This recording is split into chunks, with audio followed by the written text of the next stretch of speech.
welcome to Inquiring Minds. My name is Doug and his name is Stephen. Introduce yourself because people don't know who you are. I am Stephen. I am also known as SBREBROWN, and I do have a YouTube channel where I review pens. And that's why I'm a YouTube channel pen reviewer as well, because I was inspired by this guy. But Worst thing I've ever done. But, there we are.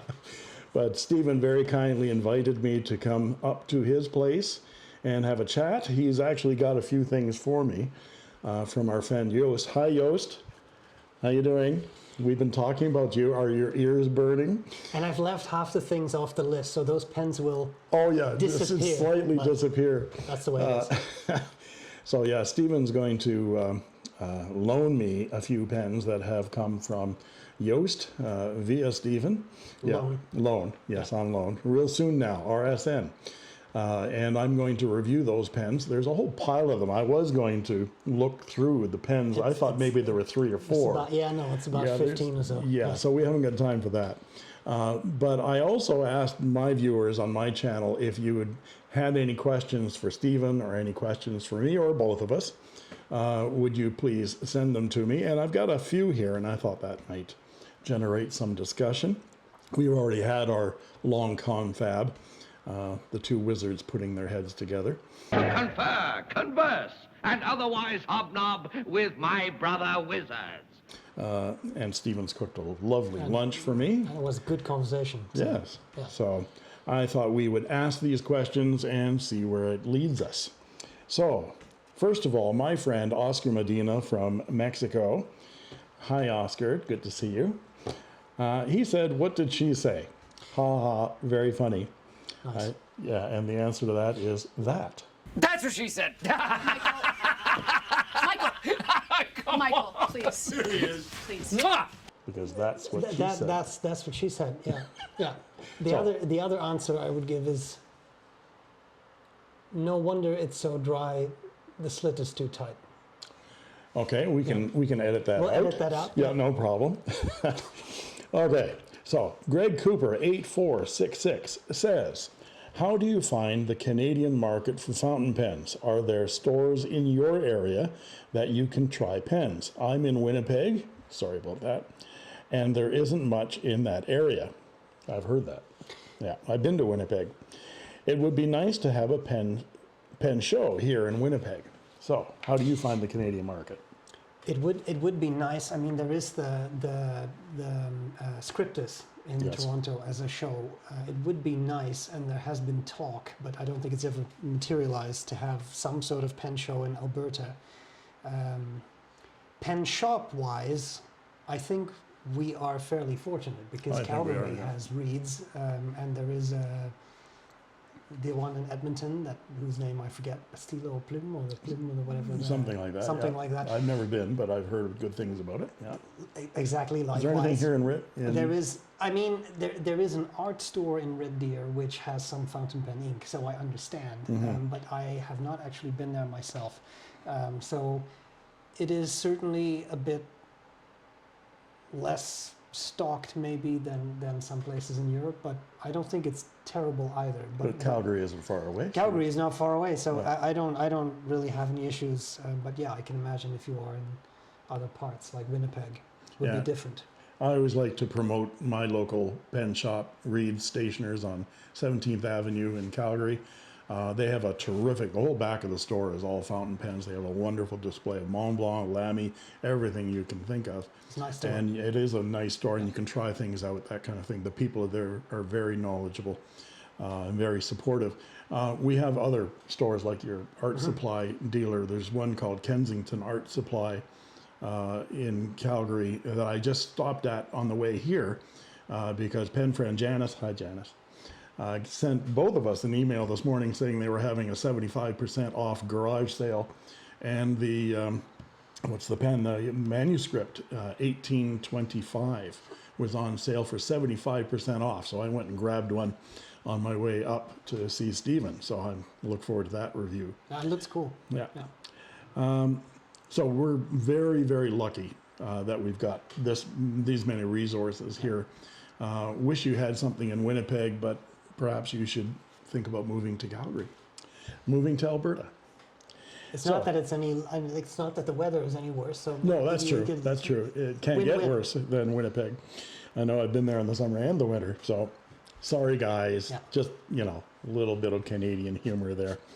And Gigabus, I think. Gibus Gang. Jeebus Gang.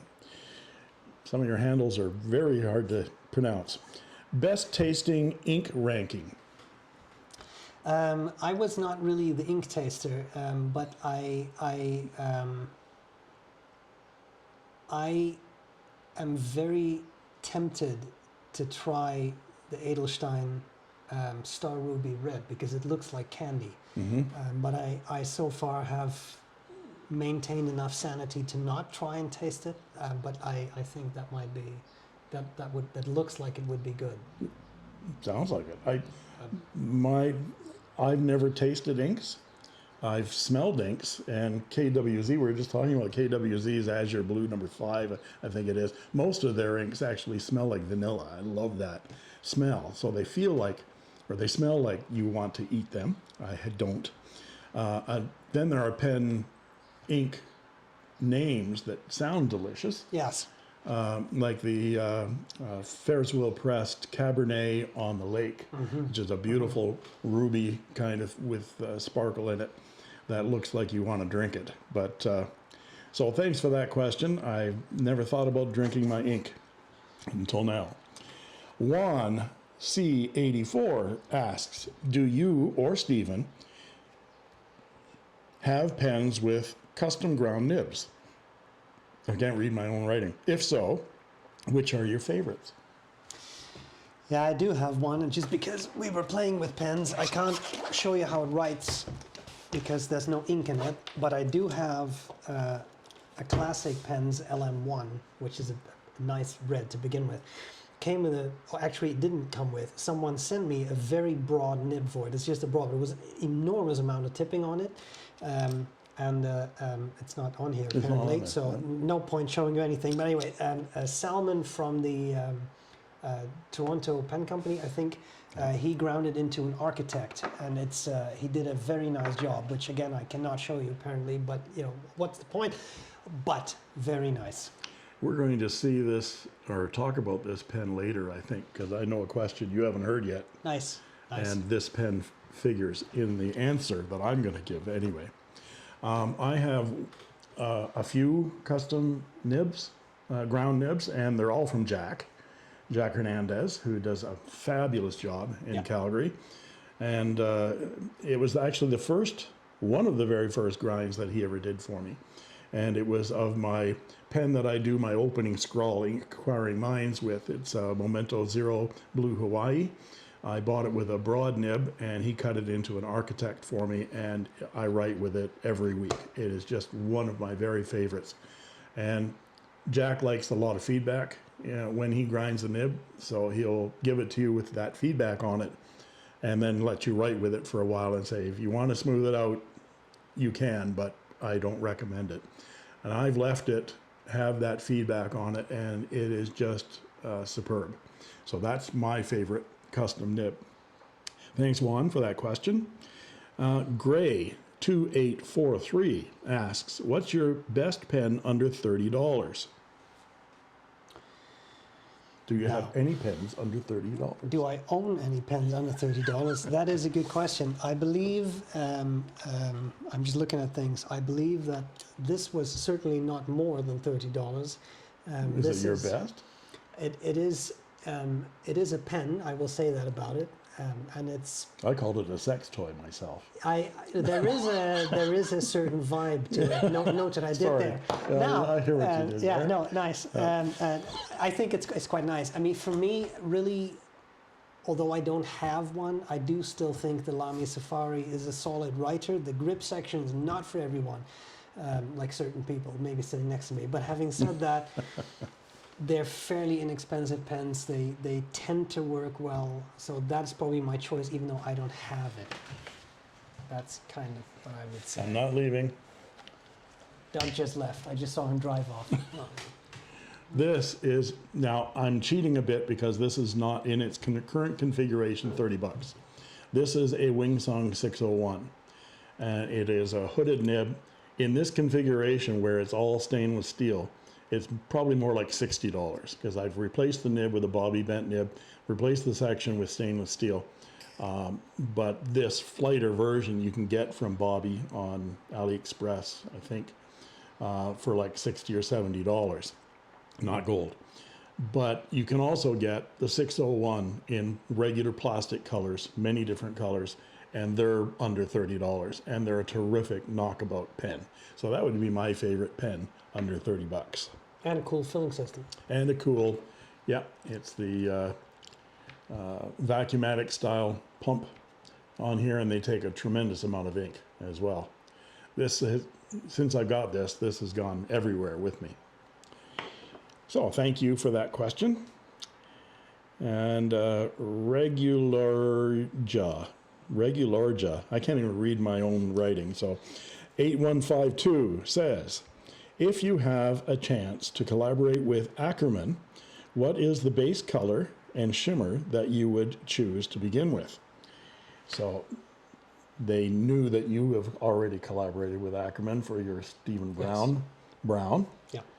Is there another color that you would collaborate with them? I actually get that question quite a lot, and the only reason I haven't ventured into it is that SBREBROWN has a nice ring to it, and SBREBLUE does not. But having said that, you never know, and I'm certainly not closing that door. It's just that I'm not sure what I would do if it would not be a brown.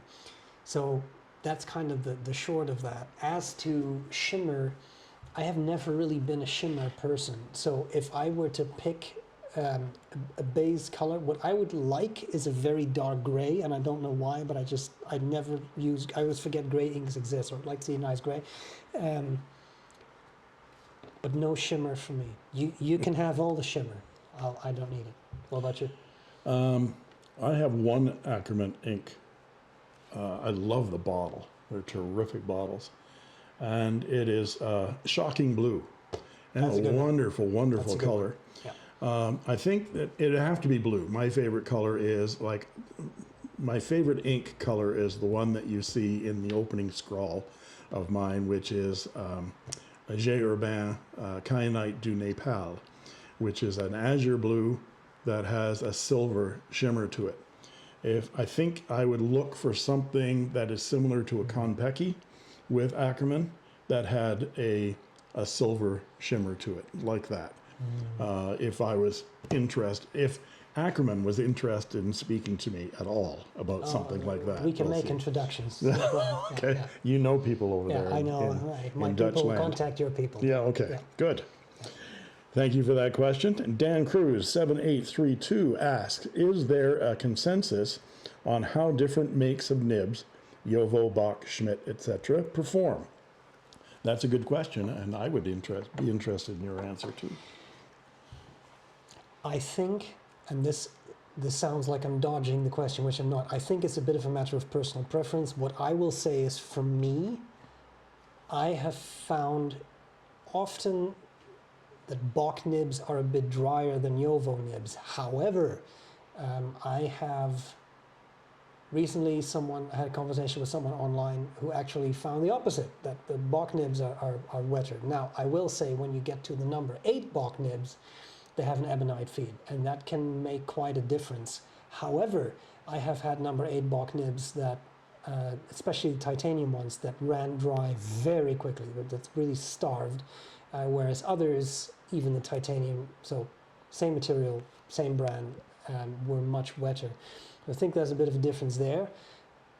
And I want to say that Schmidt is actually a subsidiary of maybe Bach, but correct me if I'm wrong, because I could be wrong. I always thought there were 3 separate brands, but someone at some point told me, no, that's not the case. Anyway, I could be wrong.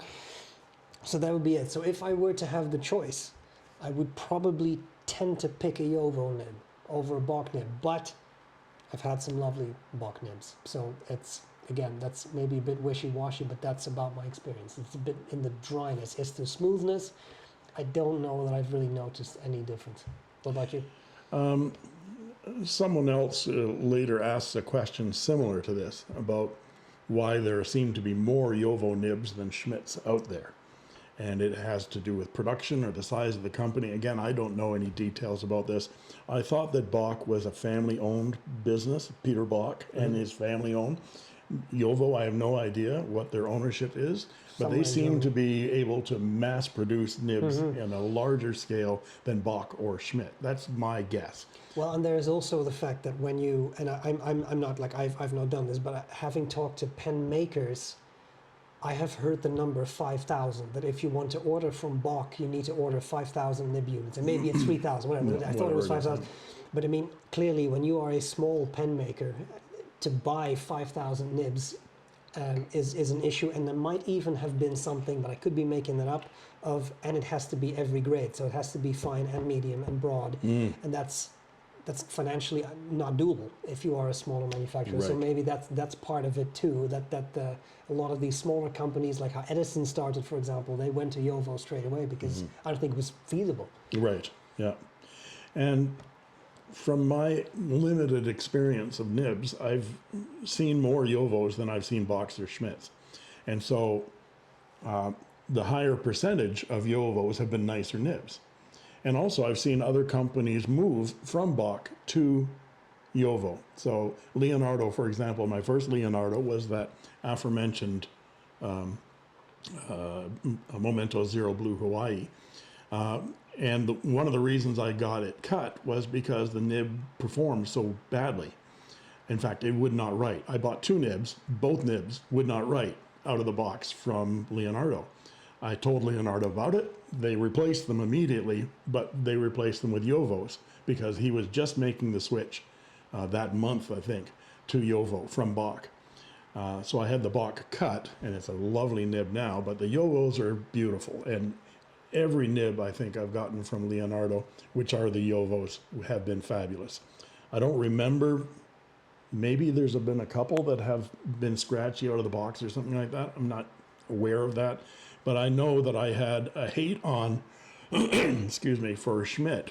In fact, in some of my videos, I was calling them a piece of Schmidt because every Schmidt I came, sorry about that. No, I like it. So every Schmidt I came across was a piece of Schmidt until recently. And the last 2 or 3 that I've experienced from Schmidt have been excellent, excellent nibs. And the same thing has been from Bach as well. The last number of Bach nibs I've had have been excellent writers. So I think it's a lot of sample size out there, and that you're going to get some good ones and some bad ones. And if you love Jovo because you've never had a bad Jovo nib, but you own 3 of them, it means you got 3 good ones. So it also means if you got 3 bad ones, all Jovos aren't bad. So I think it's a lot of that, as you said at the beginning, subjectiveness. That's my answer, and I'm sticking to it. Okay. En Croissant says, if you had to trade 1 pen each, what would you like to offer, and what would you like to receive? Nice. You want this? No. Yeah, thank you. That'd be great. I think I have one of these. No, I gave it back. This was Janice's. Well, we're looking at pens. You just covered up a pen. Sorry, we just did. This is the pen he's supposed to. Nice. Oh, here. You want LB6 here? There we trade go. This. Oh, wow. And yeah. Wow. Would you actually part with this? It would be difficult. It would be difficult. It is a pen that I really love. I mean, there are pens that I love a little less. This is the one that's on your YouTube channel. Oh, it's many, and I think could be this one too. This is the LB5. It's all the same material, so it's hard. Oh, it's hard to tell. One arrogant thing. It's all the same material. I've got 3 of them. I got 5 more of these. No, but yeah, no, I do really like this. Is classic pens, so classic pens later, Lambrou pens, but same person behind them. This one in particular is very nice because it was handmade by Paul Rossi, a silversmith, who's passed away. He was a very talented pen maker. Many people really like them. Yeah, so I mean, they are really neat pens. But I mean, yeah, what would I trade? I mean, I don't know. You want an exclusive? Here's an exclusive Leonardo from Limited Pens Korea with a flex nib. That could be fun to trade. Yeah. Although we've both said that we don't really like flex nibs. Yeah, that's true. It's a terrible trade. But there we are. What would you trade? What would I trade? I probably should say no to this. Okay, I'm going to have two choices here. This is a Delta DV2 Nice. that was gifted to me by Nino Marino himself. It is a gorgeous pen. So I don't think you can trade something that someone has gifted you. In fact, I feel bad about someone gifting me a pen and then even thinking of selling it or even giving it away or something because it's a gift to me. I don't like re-gifting. So I'd have to probably say no to that. I might consider this one. I'm not sure that you know that. That's the Dutch Pen Show 2021, nice. I think. Yeah. It's Jonathan Brooks Earth Magic 2, 18 karat gold or 14 karat gold nib. Very pretty. It's a lovely Momento Zero Grande. Yeah, it's very nice. Yeah, so that would be a consideration if I got an LB5 Then we in can. exchange. Then we talk. Yeah, so It's good. it's not exactly equivalent, but It's close enough. close enough. Yeah. Close enough for pens. And I'll throw in this. There you go. Get another one of these. He's trying to get rid of this. Yeah, yeah. Okay, You want this? I think I know a guy. Yeah, nice. Okay, thank you, on Croissant, for that answer, or that question. Archivist 17, hey there. He's a pain in my rear sometimes. Sorry, I'm just kidding. How does one get to be a friend of Murray? A lot of money. He's not going to answer to that. You have to understand that there is the Calgary Pen Club, but then there is the VIP Calgary Pen Club, where you need to have a sort of gold credit card you use to get in. It's hidden somewhere. You have to. There's one specific tile in the wall that you press, and then they ask for your card, and then you get in. Yeah, the guy named Guido says, "You got the card." Yeah, and then you get to talk to Murray, and then Murray will lend you one of his 579,000 pens. Yeah. That's the way. I think that's the way it goes. I think that's the way it what you goes. did, That's right? what I did. No, I went through the whole hazing ritual and everything. Yeah. To become just a poor servant of the Grand Imperial Poobah. Yeah. Hi, Murray. Yeah. Thank you, Archivist, for that very provocative question. Aranides says, if the economy goes belly up and bread rises to, that's clever, bread rises, to $20 a loaf, do you think Sailor 14 karat gold nib prices will ever be justified? I think no gold nib prices are fully justified. And when you look, once you get into the market of, you buy a pen with a steel nib, but then you have the upgrade to a gold nib, and that is as much as the pen, or twice the price of the pen. I think there's something odd going on. Mm-hmm. So I feel that often it's not justified, and I do not keep a close eye on the market value of gold. So I mean, maybe it is justified. I always feel that there is something fishy going on with a nib that weighs a gram, tops or something of gold. I think there is a substantial markup going on there. So I don't think it will ever be justified. Plus, I also think you shouldn't discount a good steel nib. We've had an extensive discussion about inexpensive pens that can be fantastic writers, and I don't think, I'm not saying that you do, but I'm saying that we shouldn't automatically discard something as, oh, it's not a gold nib, well then it's a crappy pen or whatever. I just don't think that's true. Yeah. So, yeah. And this goes back, I'm going to sort of shift the question a little bit to the difference between gold nib and steel nib. Because this was an eye-opener for me. I've not been in the business as long as this guy. But to me, when I first learned about gold nibs versus steel nibs, I thought, oh, the gold is more flexible. And then I bought a Platinum President. And there's a beautiful 18 karat gold nib. It's not flexible at all. It's not bouncy at all. It's a beautiful nib. But then I asked my friend Jack Hernandez. I said, well, he's a nib expert. What's the difference between 14 karat gold nib and a steel nib? And is one inherently softer than the other? And he said, no. It has very little to do with the difference between gold and steel. It has the difference is in architecture. So the curvature, the arch, the length, the geometry of the nib has everything to do with its flexibility. And you can see that because you can get flexible nibs that have these little cutouts on them. And the reason that's a cutout is because that affords the front part of that nib to flex. So it's not the gold content. But why do we want gold then? And we want gold because it lasts. It lasts forever. And the steel will, over time, degrade, corrode. Our inks will corrode them no matter what ink you use. The steel won't last as long.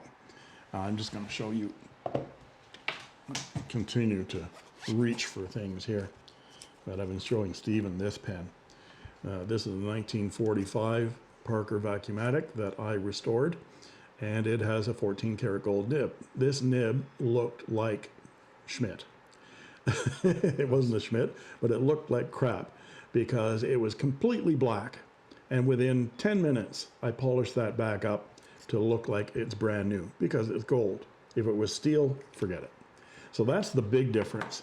Whether the difference is worth twice the pen or not depends on how long are you going to keep this pen. Do you want this particular pen, to last a lifetime or more than a lifetime? Then you would go kick in for the gold. That's my I think, 2 cents on that one. I think it's fair, and I would add one thing to it, two things to it. One thing is we should never forget that every nib flexes once. The second thing is kind of tying into what you said about flexibility. I also get a lot of comments or emails or whatever from people who say, so I used steel nibs for a while, I saved up, I bought a gold nib, but I'm actually disappointed because I was thinking this would be some sort of magical angel start to sing experience. And it's not. It's not. It's in the grind. How is the tipping ground? And yes, there may be some bounciness, there may not be. Like Doug said, that's really the geometry of that nib.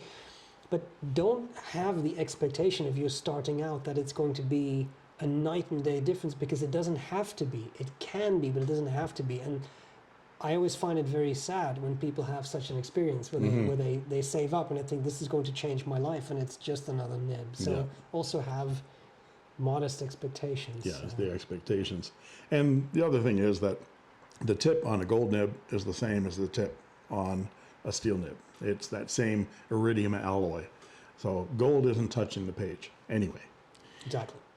Thank you for that question. Paul McHugh, hi Paul, 1430 says, why are Schmidt nibs, here we go again, not used more frequently? Jovo seems to be the largest supplier, followed by Bock, then Schmidt.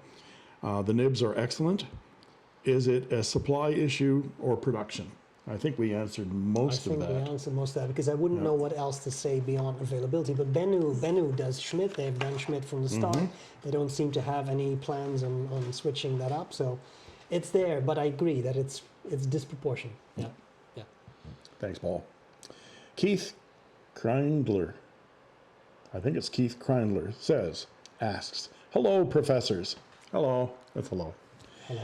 One of you is a big fan of vintage fountain pens, while the other is not so much. Can you walk us through your individual thoughts on the subject? I've heard this answer before.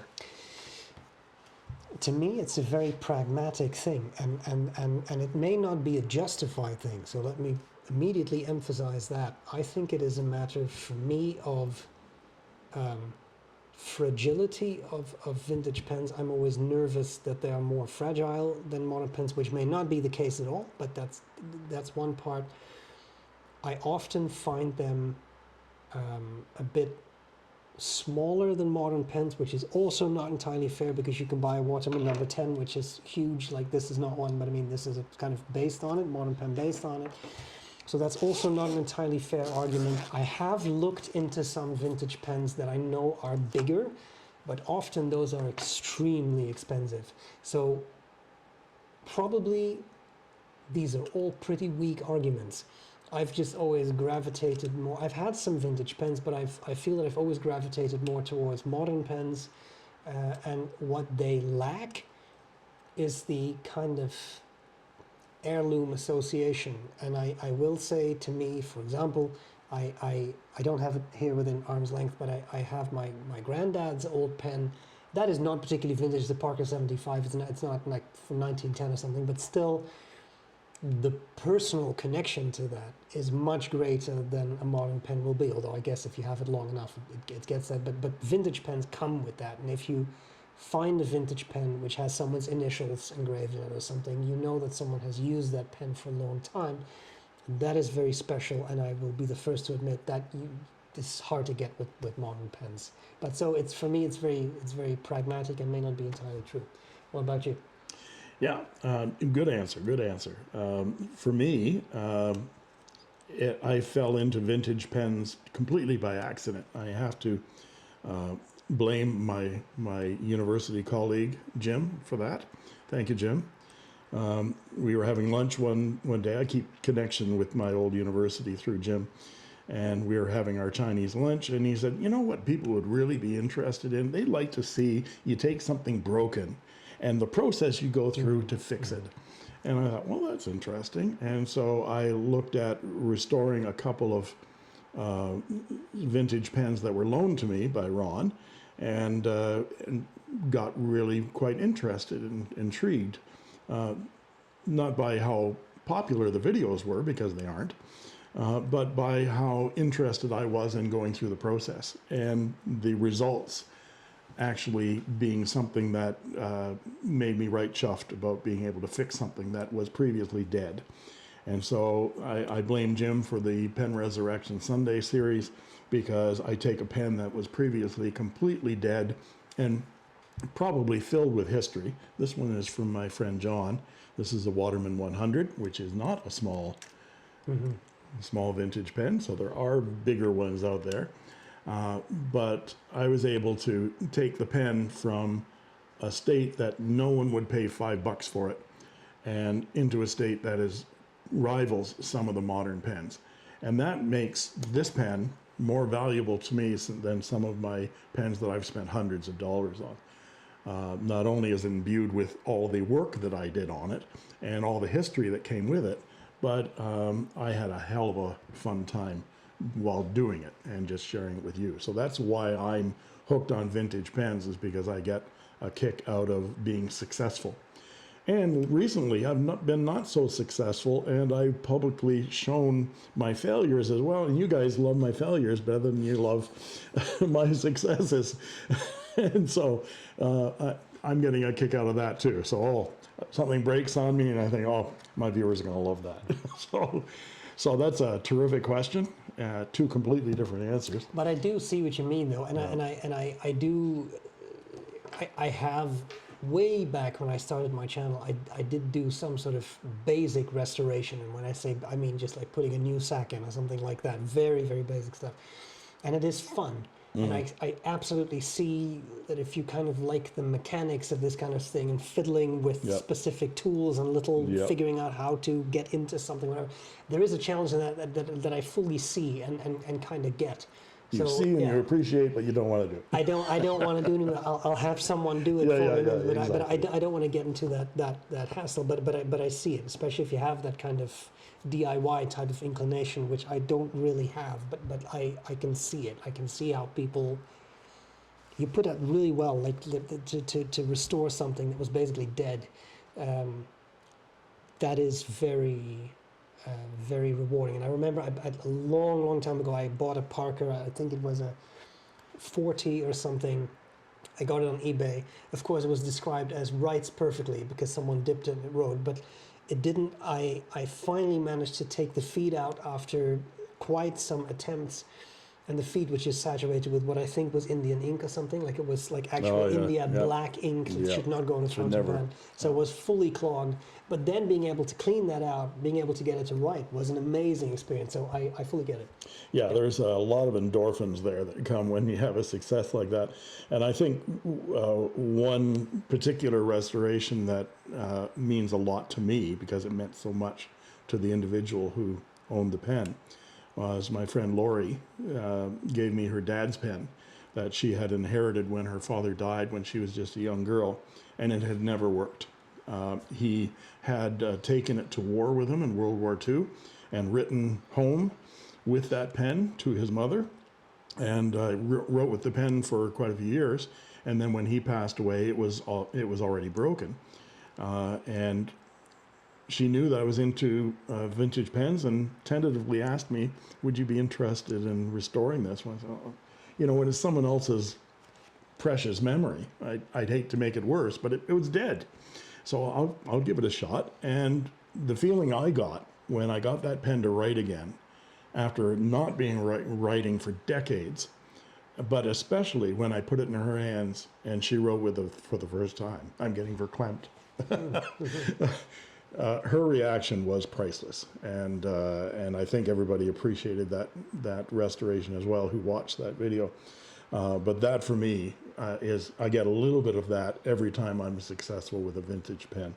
So that's my answer to that wonderful question. Thank you very much. And I had just to add, because that is a very nice example, and a number of years ago I was talking to a friend about this kind of stuff, and he had a fountain pen that his wife had given him, but it always ran dry, and his wife had passed away, and I said, well, I could have a look at it. That usually it's very simple, and I think it was just a matter of the nibs like just being too tight, so I was able to open it up a bit. It flowed much more freely, and his happiness in having something, a gift from his late wife, that now wrote better. Again, I'm not a professional, but wrote better than it did, is beyond rewarding, and that can really add something to someone's life. So pens are such personal products that you develop a bond with, and that absorb some of your personality. I think I feel it's a wonderful story to share. I think that's exactly the point, is that whatever your instrument is, if your writing instrument has a story to it, it makes it that much more valuable to you because of the emotional attachment. It's imbued with life story. It's imbued with emotion. This pen, I just love this pen, not just because it's a beautiful writer, but because Nino gave it to me. And I was really lucky to meet Nino. He's a charming man. And he said, I'm going to send you a pen. And I thought he'd send me a Mayora or something like that. And I got this DV2. I was just floored by it. I did the unboxing, my hands were shaking. And this pen means all that much to me because of my new friendship with Nino, a charming, wonderful man. So add all kinds of history of people you don't know that use this pen for almost 100 years, well, I'd say 80 years before you got it. And the pen means all that much more. So I think that's why many of us become real pen nerds, is because these are very visceral instruments. They're very, very personal. And the process of writing in cursive is a very Zen-like, very personal, intimate process. So that's my excuse for saying I'm a pen nerd. I admit it. But I think you're absolutely right, and I think the whole process around it, of inking up a pen, bottle of ink, cleaning the pen, flushing it with water, all those kinds of things are very meditative and I find fairly relaxing as well. And I remember one of my early memories of using fountain pen was in school, because in Europe we were given a fountain pen by school and you had to use it. Seeing the wet ink on the page and then seeing it dry, this sounds like an incredibly boring experience. Like watching paint dry. But watching the ink being wet, seeing it dry, and then thinking, this is what, I was a profound kid then apparently, but I mean, like, this connects me to decades and decades of people before me. Even go think back to the Middle Ages, using quills, ink, not a fountain pen, but still, they already did that, and I'm doing something similar now with slightly more modern tools, but I'm doing that. It's an amazing experience that ties you to history, ties you to all kinds of other human beings who have been alive, who will be alive. It's an amazing experience, and I think that's a very important aspect of it. Yeah, very well put. And a terrific question. Thank you, Keith Kreindler, for your question, and thank all of you for your questions.